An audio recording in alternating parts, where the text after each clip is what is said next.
Yes, the weekend is here for those who observe such holidays, which we are today, as a matter of fact. Topic of the show, as you've seen, is family time. And that's what we're doing today. I hope you are doing the same with those around you. And if you can't be close to them, try to give them a call or something, because you never know when that could be. It is Saturday, November the 22nd, episode 23. We're 5 days away from a full on formed habit. And I'm pushing. So this coming week we'll mark that milestone because again, consistency is key in all that you do, ladies and gentlemen. That if there is any type of success formula, that's one of them for sure, and that would be consistency. And I am loving doing this more and more and more, and I hope you all are too. And if you're not, that's okay, because again, I am not going to let the algorithm nor the engagement be the thing that defines who and what I am. And you shouldn't either. So, as we stream out into the boxes, I like doing that. The box.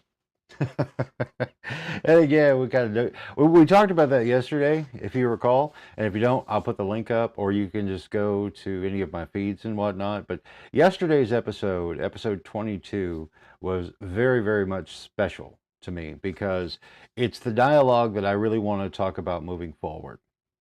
Because again, we have a loneliness epidemic and it shows in so many ways, and we're so disconnected even in public that the best I can do and hope to do is, like, if you come within my bubble, which this is a bubble, but when you come within my bubble, I want to do everything I can to be as friendly and kind and helpful where I can be as much as possible. That's it. It's that simple. It's like in going into doing a podcast, and what would I talk about? What would I do? I don't know. Well, first off, I'd have come to terms with this morning gig thing here at 8 a.m. every single morning Central Time. This is just about having coffee and kind of chatting a little bit. And I know it's like it's not the greatest time in the world, actually, because during the week, most folks, or a lot of folks, are on their way to their gigs or getting ready and waking up and all that. So it is not, and it's just not a good time to do this if I was looking for like direct engagement because everybody's busy. I have no delusions about that. I hope you don't either. Get some coffee. Oh, my goodness. Let me come over here and see if I can find where the stream feed is on the Facebook land. I'll refresh it. And let's see, where am I? Oh, there I am. So I am going to come, I don't want to go there. I am going to go to my page and type that up or pin it up to the top. So you can find today's episode nice and easy when you go to the Facebook profile.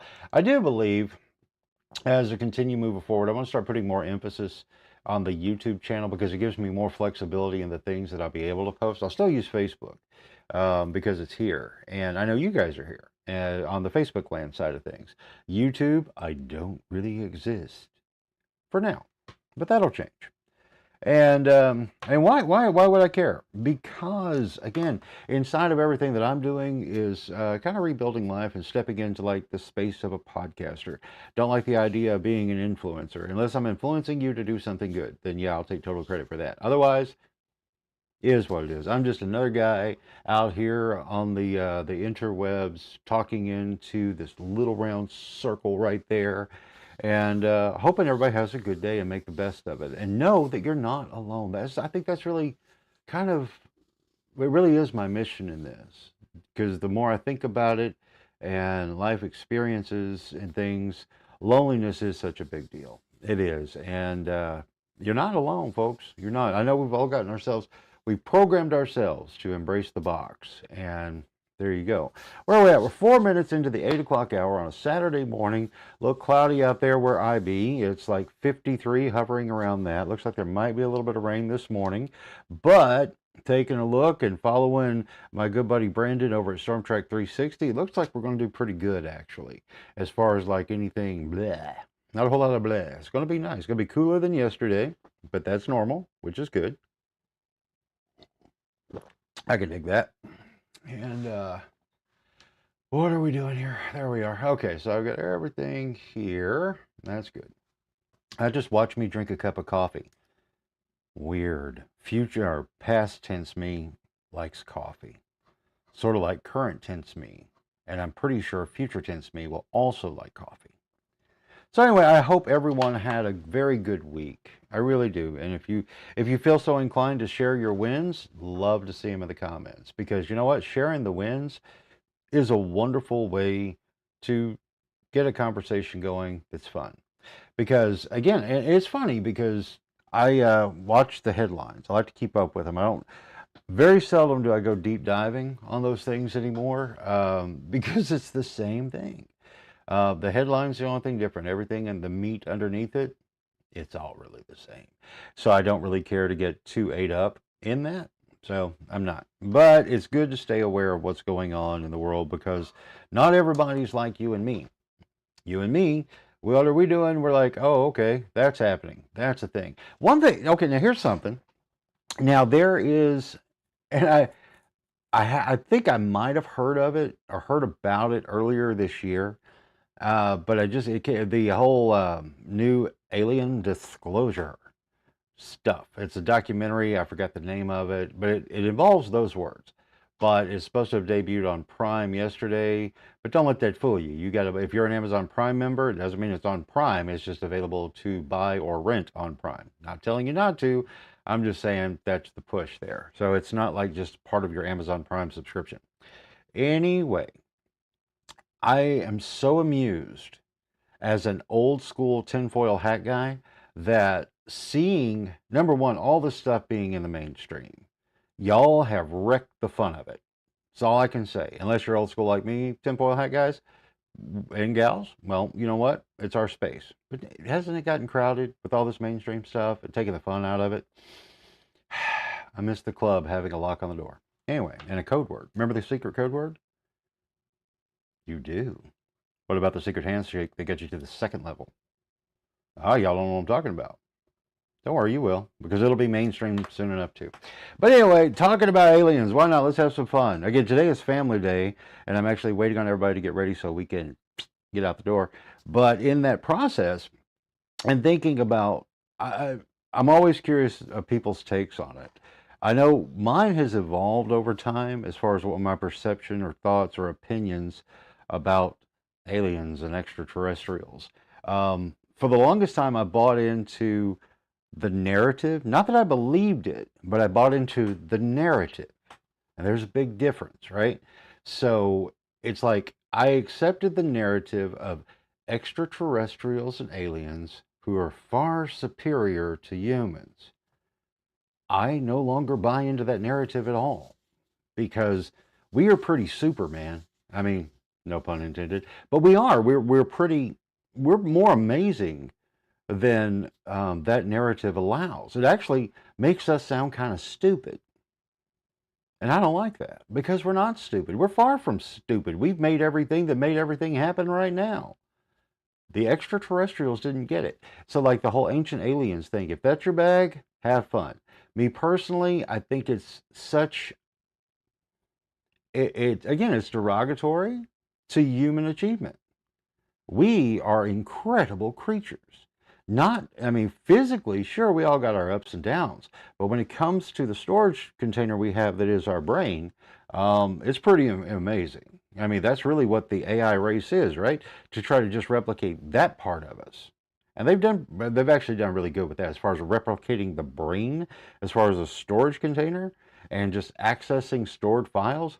Yep, the science, the religion of science has done that, and technology. They've done that. However, the thing they still have not been able to crack, and a lot of people neglect, is the fact that there's something inside of you, inside of me, that's outside of you and outside of me, that keeps us more interesting and gives us ideas and imagination. And as I've said a lot now, I kind of coined that phrase, is imagination is window from the soul, right? Imagination is the window from the soul. That word matters. So that said, you know, when you get into the talk of the aliens, the extraterrestrials, and things like that, fun and fascinating. But to put anything else above our own selves and creations that we've done, think about what that means. It's saying that they're smarter and better. But if they're smarter and better, how come the main thing we know about them is that they crash? Well, that's not that damn impressive. Not to me, anyway. So don't be careful. Again, it's like it's fun to talk about. And I'm not saying that there aren't things that happen. However, the narrative, be careful with it. Because quite frankly, until you see ET walking around or any of the other creatures that are out there or allegedly actually walk up and bag my groceries at Walmart, I don't care. They're not that damn impressive. Let's be real. They're not helping me. They're not helping you. But we back engineered their technology. Did we? Did we? I don't think so. Now I will say that when it comes to technological advancements, I have learned from those who created it. I personally have not created any technological advancement. Not a bit.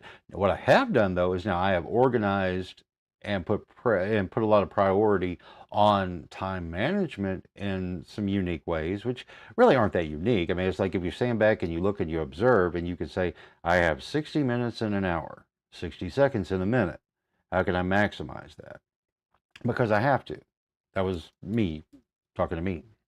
But when you think about that, but then to automatically, it had to be aliens that built the pyramids, according to a narrative. But there's another narrative out there that maybe perhaps there were human civilizations that had figured certain things out in certain ways that came up with the ways to do that. Humans did. Doesn't have to be aliens and extraterrestrials. No, it doesn't. So don't let them dumb you down. Don't let them talk down to you. Think about it for yourself. And the other thing is now I have seen plenty of things in the skies, or the sky, one plural, singular. But I've seen things. The earliest thing I can recall that I personally saw with my own eyeball was about 1980. What year was that? Had to be about 87, maybe early 88, somewhere right in there. Anyway, but I was out and I was up early. My dad, when he would go to work, way in the wee early mornings of the hour, like he'd normally leave the house about 3:30, 4 o'clock, when he would go to work at Coca-Cola down in Little Rock. And anyway, I'd go outside to hold my dog to make sure that, he didn't do something stupid like go find the next love of his life. And anyway, I was outside with my dog. This is about 3:30, 4 o'clock in the morning. And I look up, and there was like this oval shape that had like the complete prism, all the colors in a prism circling around, not like super fast, and it was just going across the sky, and it freaked me out just a little bit, to be honest. That was an anomalous thing, and I haven't seen anything like that since. Now, what was it? I don't know. I do not know. I can say at the time we would call it a UFO, an unidentified flying object. That I would say. Now, its origins, what it really was, I don't know. Because again, where I grew up in Little Rock, just outside of city limits, and what, 35, 40 minutes from Jacksonville, where the Air Force Base was. So we saw, moving up to Harrison, air traffic isn't like it was down there, because again, we had the Air Force Base and we had the airport that's now the international airport. So the air traffic was just a common thing, right? You see a C-130 flying overhead kind of regularly. If you see it out here in the Ozarks, not so regular. Um, but anyway, it's those things that made me go, okay, there's something up there. But I am really more of the mind that most of the things that people see in the sky are twofold. Uh, both man-made. One being military things that we're not privy to, that don't necessarily need to be privy to, because if this is the stuff that takes care of certain aspects of business in the military world, uh, we don't need to know. Not necessarily. I mean, not really. And then secondly, we've got so much stuff orbiting this planet now by way of man-made satellites that over the span of the past 5 years, Alicia and I spent a lot of time like just outside talking, looking up, and you map the sky, right? And so we mapped the sky a lot because we looked at it a lot. And I can tell you now that landscape or skyscape has changed a lot. over the past 5 years. And it's not a secret or anything. Elon Musk with SpaceX, man, they're throwing up satellites with the intent solely, I mean, really, of building a network of satellites that encompasses the whole globe. And they're well on their way. Um, how many the numbers, I don't know, but it's a lot. And I do know they're far more visible. But I know when I looked up last night, I was like, wait, what? That's not supposed to be there. Actually, I've done that a lot this week. There's been a lot of things that weren't supposed to be there compared to what the sky looked like before. And we live in a great place to where we can really see the sky. As long as it's not cloudy, man, you got a great shot of the up and around, you know? But there were extras, lots of extras. And again, I'm more of the mind that all this stuff is, for the majority, man-made stuff that we just may not be privy to because we're busy inside of the box. And the box doesn't tell us about it, well, then we do. But the box is telling us, once again, in the promotion of this documentary that I forgot the name of, I'm not that concerned with, that, you know, it's alien, extraterrestrial, non-human. And now they're starting to dance around the origin stuff to where it's one aspect of it is, you know, it's non-human, but I can't say it's alien or extraterrestrial. It could be interdimensional. Well, there's a whole new ballgame to talk about, right? Angels and demons, all this. And I'm not saying one way or the other. I can only speak to things I have experienced myself. That's the safest way I can go. I'm not going to say you're wrong. I'm not going to say I'm right. I don't need that in my life. I don't need that kind of validation. Because again, I've experienced things that you would think I was nuts over, but I know it's real because I experienced it. And there it is. So that's that. But I don't want, I mean, I think that's the biggest thing is don't let them talk you down, my fellow humans. We are amazing. We can do amazing things, and we have done amazing things. So to automatically, ooh, I'm going to go biblical. You ready for this? When you think about the Ten Commandments, right? And what's the number one? There's one God, don't put anybody above me. Now I'm reaching here. If I offend you, that's on you. But when you think about if we are made in God's image, okay? And now that doesn't make us God up here, all omnipotent and everything else. But we're just talking. Okay, nothing above God. Now, if we're made in God's image, which gives us the dominion over this rock, and the things that we can do with all the knowledge that we acquire and apply and do in that creator fashion, because it's the creative spark that takes the rock and grinds it into the things that become the concrete and so on. You see where I'm going? The talk of the alien extraterrestrial being more advanced than us kind of puts them above us, which is kind of an insult to a creator. Huh, I don't know. That's a discussion maybe we'll have one day. I don't know.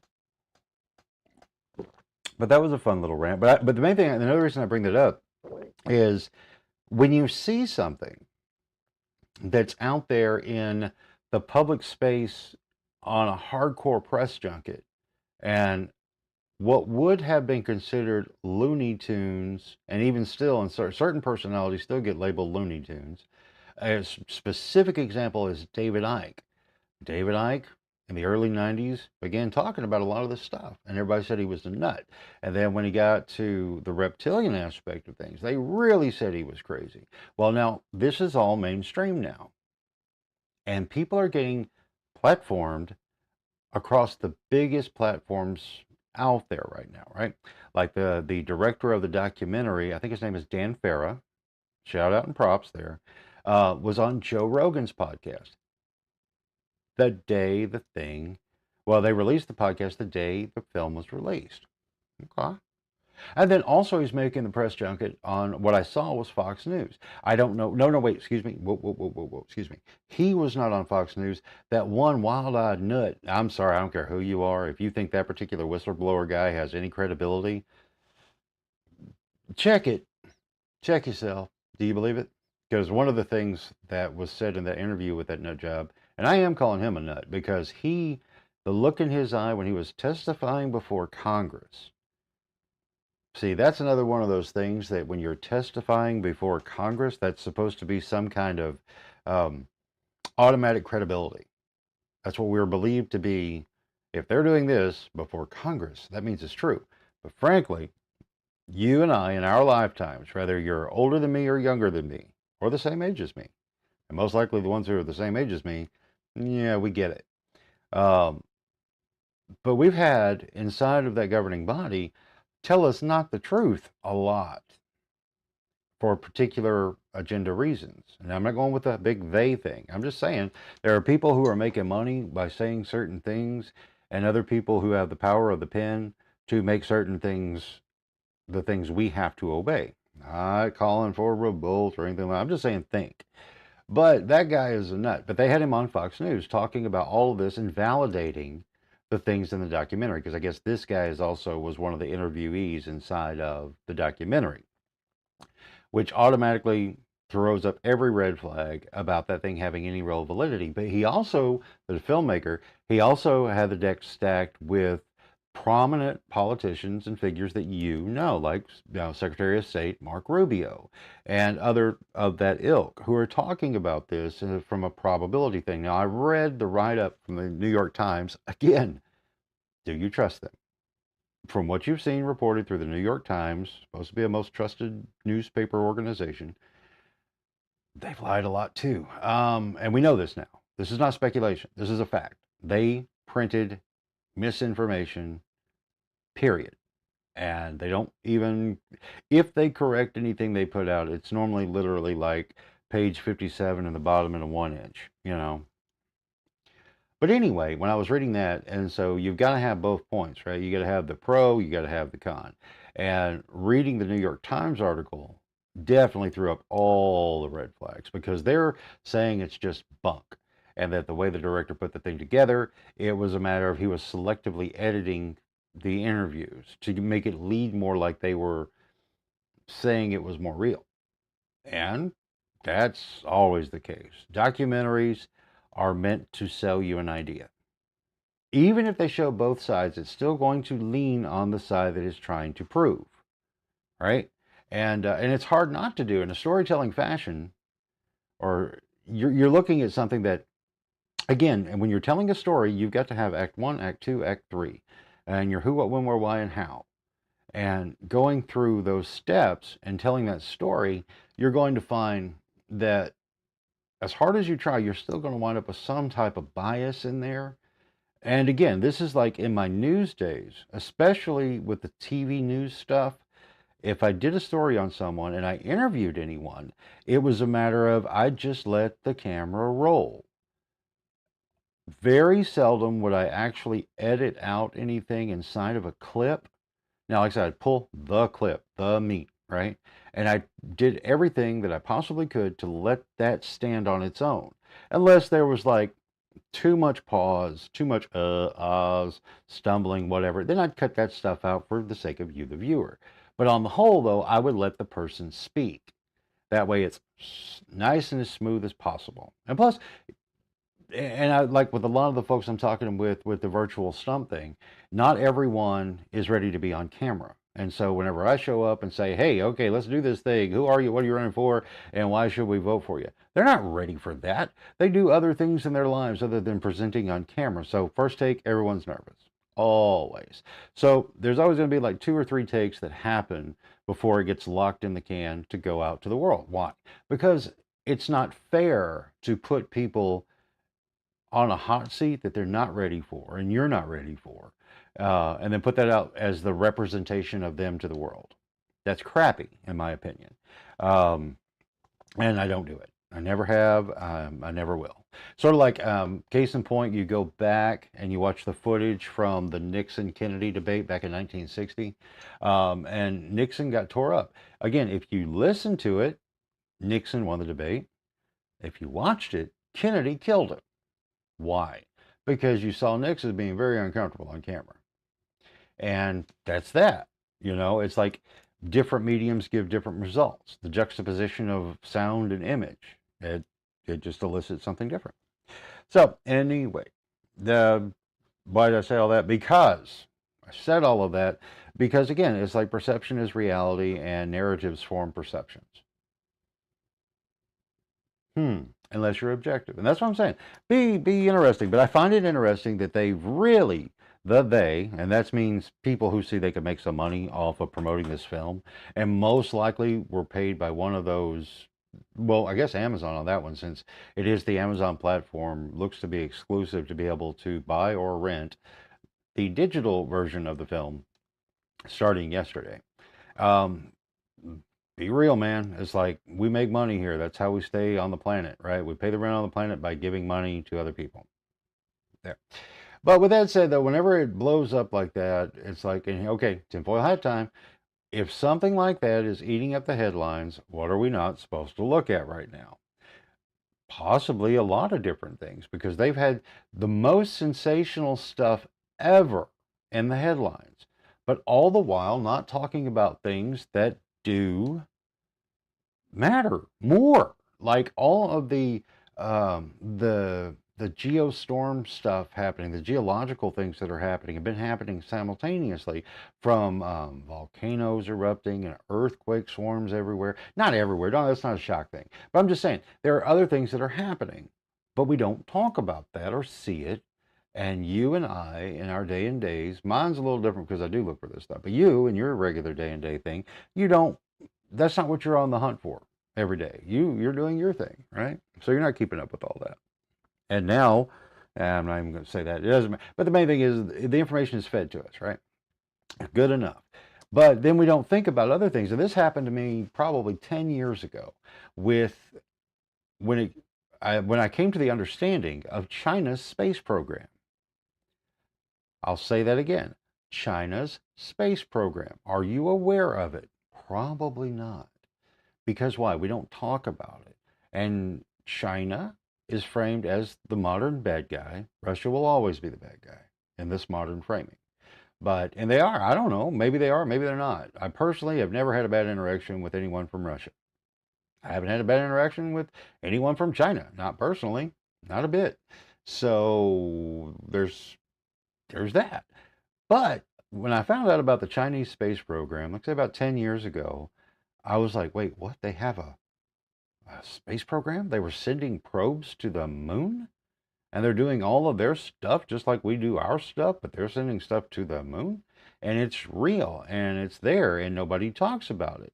Which has a bigger implication as far as what else, since these guys are supposed to be like, the big threat. If you get a rocket that can get things to the moon, well, I remember, again, I'm an 80s kid, right? So I remember that whole thing.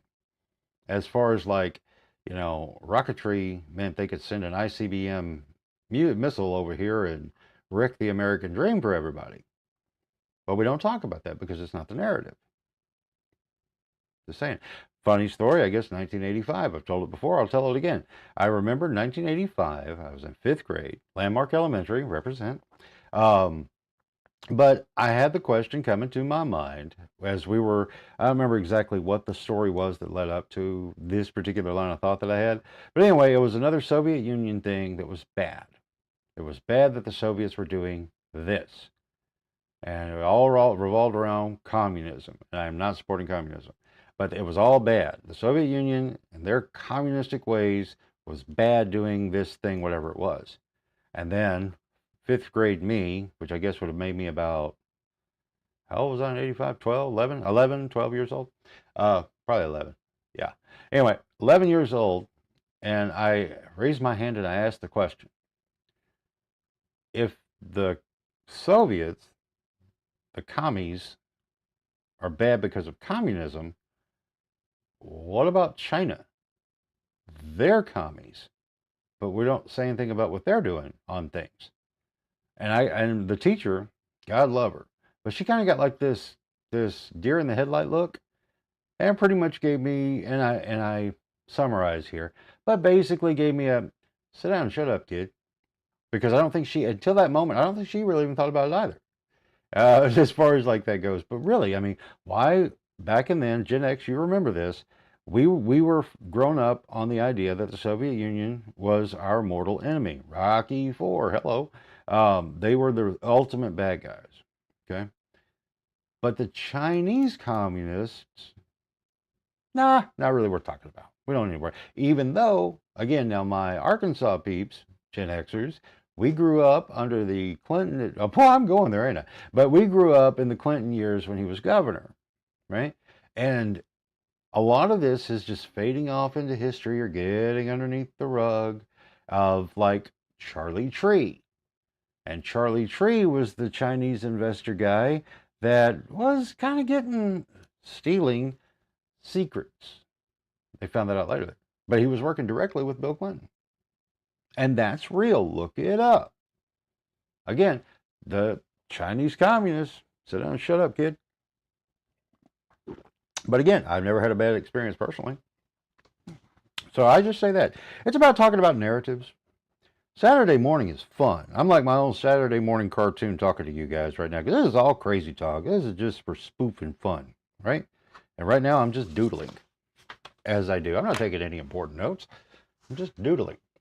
Make sure I don't miss anything over here. There we are. Okay. But anyway, it's been fun, and it is 8:31. I crossed that 30-minute threshold because, again, this is like building the muscle up just to have coffee and chat in the mornings. I think what you're going to see in the coming week, though, because now I'm on day 4 of the 8-day really big push for my book, Toys Are Totems. And you'll see in the description today that I want to also emphasize this isn't just, even though I use toys as kind of the antagonist of what's happening here, subject matter, don't let that fool you, because as it said, I love, okay, I'm going to preface the gag just a little bit, which you're never supposed to do that, but I'm doing it anyway. One of the things that I've learned now when it comes to like putting up links in your descriptions and such, you'll just disappear. Whatever platform you're on, they don't want anyone leaving their platform, so that link would go to either my website or to Amazon, to where you could order the book. Well, I want you to see this. I'm not building my life on your engagement or my own self-esteem on that, but I also want you to see it, and I don't want it to get throttled by those little things if I'm aware of, right? Anyway, I did this because this is how I'm getting around one thing. I could say, hey, go check out my book. I want you to check out the reviews, because the reviews are from real human beings. I don't buy reviews. I've had those people reach out to me, and I'm like, dude, number one, it's a violation of Amazon's policy. But also, it's like, dude, it's like terrible. It's cheating. It's not even cheating. It's just cheap and stupid. So what did Jim decide to do? This is what Jim's doing. I want you to check out the reviews, but I know if I put a link up, well, you're not going to see it. If I ask you to do it, odds are you're busy, you're driving, you're doing something else around the house. You're not going to be that bothered to actually go over to Amazon and look. You're not. ToysAreTotems.com website, easy to get to. JimBumgardner.com, easy to get to, memorable enough. But you're not going to remember. Why? Because you're busy. You got other things to do. I don't hold you to account on that. So what did I do? I did something a little different and totally silly. But by golly, I want you to check out the words from real people who've read the book, purchased the book, liked the book, and took the time to leave an Amazon review, which, once you do the same, I hope you'll also leave a review. Speaking of which, there's another thing I got coming up for starting tomorrow on Monday. Tell you about that in a minute. But first, before we do that, check out the reviews. I did it the old-fashioned way. I printed it out so you could read it right here in this live stream. Lou liked the book, 5 stars. Nice, huh? An absolute delight. Definitely worth the read. I like that. And I'm hoping you guys are going to get me so busy and printing stuff out. But now that one's a little sloppy. Let me fix that. I got in a little hurry. But then here, from Doug. It was a great book. If you've got that lifelong passion for toys and ask yourself from time to time, why? Super thought-provoking, nostalgic, and well-written. Get it. Doug said that. He meant it. And I appreciate it, Doug.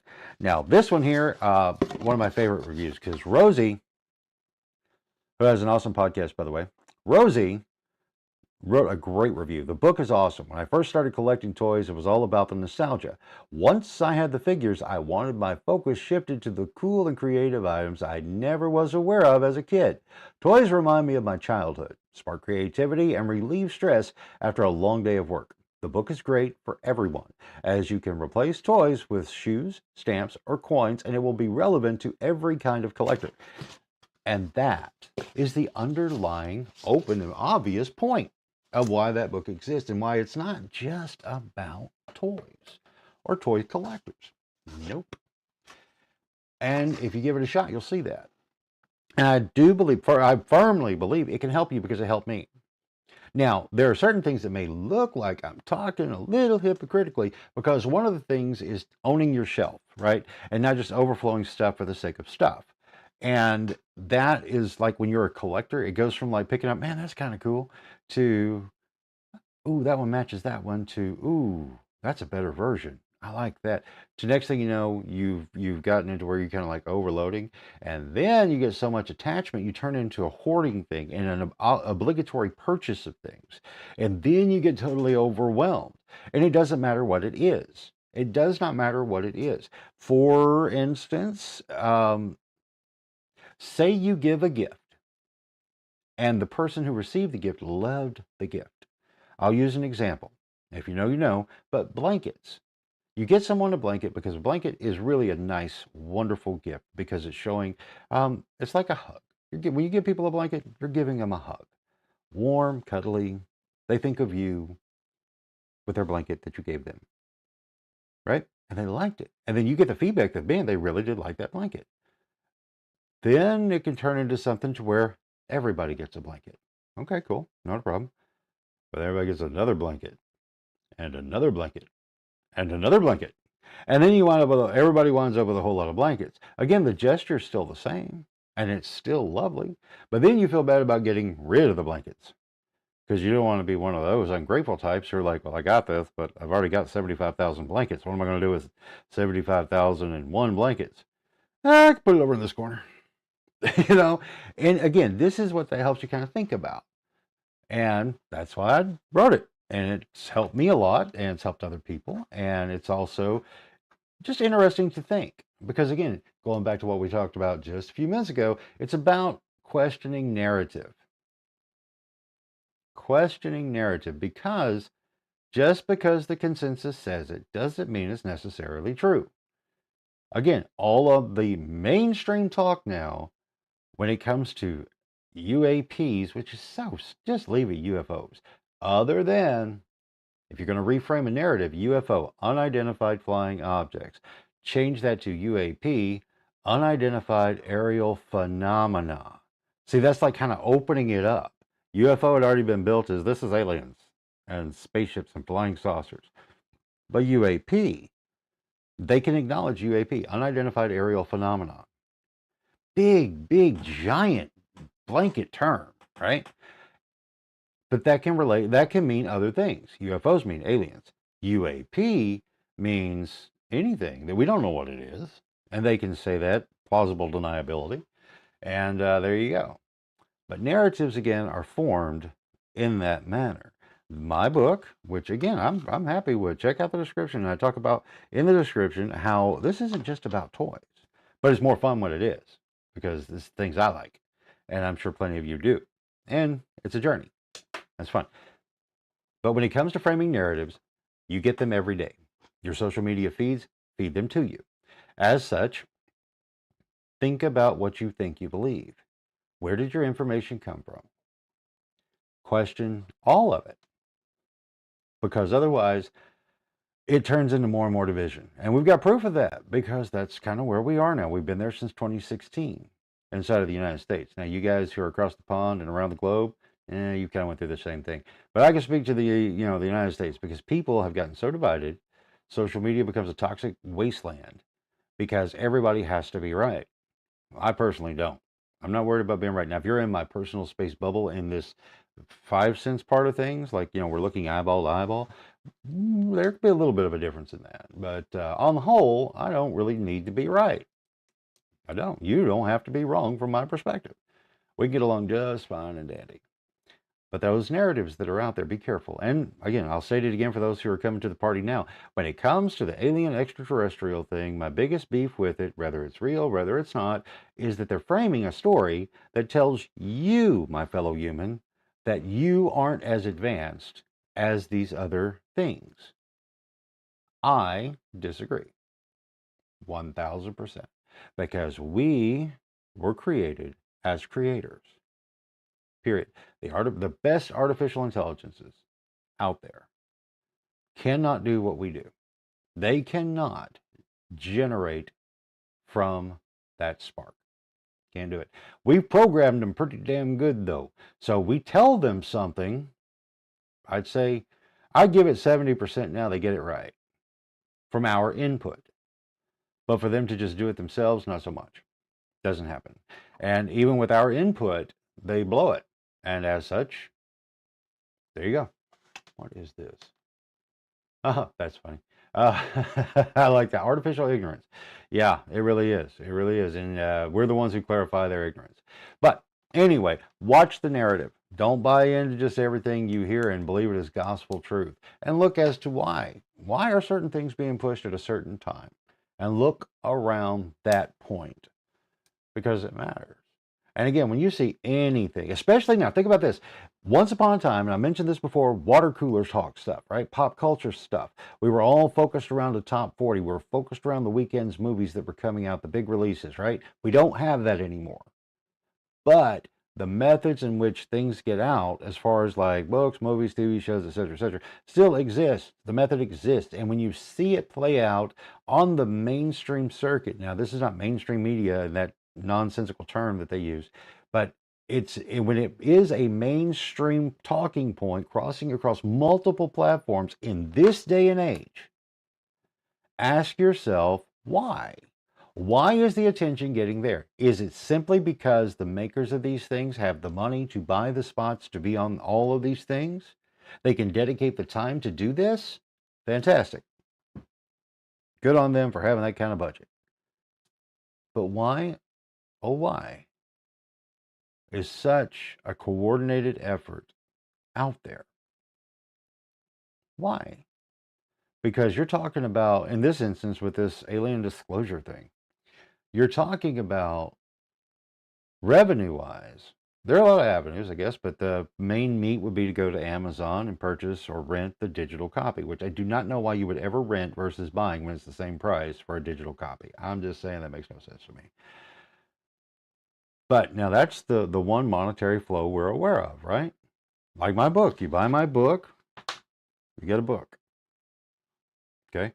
But then the peripherals, the merch, are you going to buy the t-shirt and the poster from the documentary? Well, I don't know, maybe. But I don't want it. Are they going to do a line of action figures that tie into the movie so you can play out, I'm Mark Rubio. Guess what? There are aliens among us. Whatever. But the point is, whenever anything is such a coordinated message across so many major platforms, ask the questions. Why do they want the masses to be aware of this thing? Why? It's a fair question. Especially in a scattered world where you and I live in our own little microcosms, that occasionally we get to group up with a couple folks who enjoy the same stuff inside of these microcosms, and we click, we have fun, and everything else. But there's so many of them. For every, I would say for every person on the planet, there's probably at least 100 different microcosms that you yourself could be split into. And that gets overwhelming and confusing and wear you out and all that. And distracted. That was fun. It is 8:43 according to the clock on the laptop. It's still, can you believe it? It's still Saturday, November the 22nd, 2025. I'm still Jim for now. And you're still you. And we had a good morning. I hope you enjoyed the coffee. I made it fresh just for you. And mine got cold because I've talked too long. I'm going to go get a fresh cup. We're going to have a family day around these parts. If you're not aware, and this is not a paid spot at all, but it's an amazing thing I have to share. If you are up in the Harrison Branson area and you're looking for a great place to have breakfast, Golden Corral, dude. Their breakfast buffet on Saturdays and Sundays is amazing. Price is awesome. I'm like, it's so funny. Ask Alicia if you see her, how giddy as a schoolgirl I've been. Getting ready. I've been, since last night, I have wore her and Caitlin both out. When I'm like, let's work on our wake up protocol. And they both looked at me like I was so dumb. And I was. But it's true. But I wanted to know, what time do I got to get you up? So we're out the door by 9 o'clock. So we go there and we enjoy it. And they both set their times. And to the best of my understanding with the door closed, they are on track. And I'm proud of them. Otherwise, I can't leave them. But I might. I'm telling you, it's just a fun experience. Come up there. And then we're going to go to Silver Dollar City. They've got the Christmas in the, I forgot the, they're not paying me. It's Christmas in the Ozarks, holidays, whatever. They make it pretty out there. And that much I can tell you. And we want to see what it looks like this year. And it's going to be fun. We have season passes. If you're local, I highly recommend it because they got a great deal on season passes, and it's a great way to have somewhere to go and do. And it really is a good deal. And get the cup. Whenever that comes back around, get that cup. It's like $70. It's like, oh my God.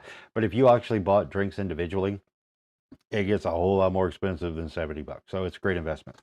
And then the cup lasts forever because they're very well made. There you go. I pitched it, but I ain't selling it. I just hope you'll think about it. All right. So there we go. Check out the book at toysaretotems.com. Look it up on Amazon, which I know you're not going to do. And we're going to have some fun. Oh, the thing I was going to tell you, tomorrow and Monday, I'm running another totally free Kindle edition promotion on Amazon, so you can check it out if you are privy to the Kindle. Now, another thing, we'll talk about this tomorrow morning. If you do not want to do that with the Kindle edition, I am going to set up a way for you to be able to reach out to me directly, and I'll send you the PDF ebook copy totally free from me to you. I want the message out more than anything else. And don't get me wrong, though, selling 11,000 copies will take care of certain aspects and paying the rent on the planet. But I really want the message out, and I think once you get it, and if you get it, I think you'll spread the word for me too. There you go. Full disclosure. All right, it is 8:56. I got to go, or 8:46. I got to go finish up. You guys, I'm going to do this in-screen thing, so it's got time to buffer out. I hope you have a fantastic Saturday with your family, and we'll do it again tomorrow morning at 8 a.m. Central.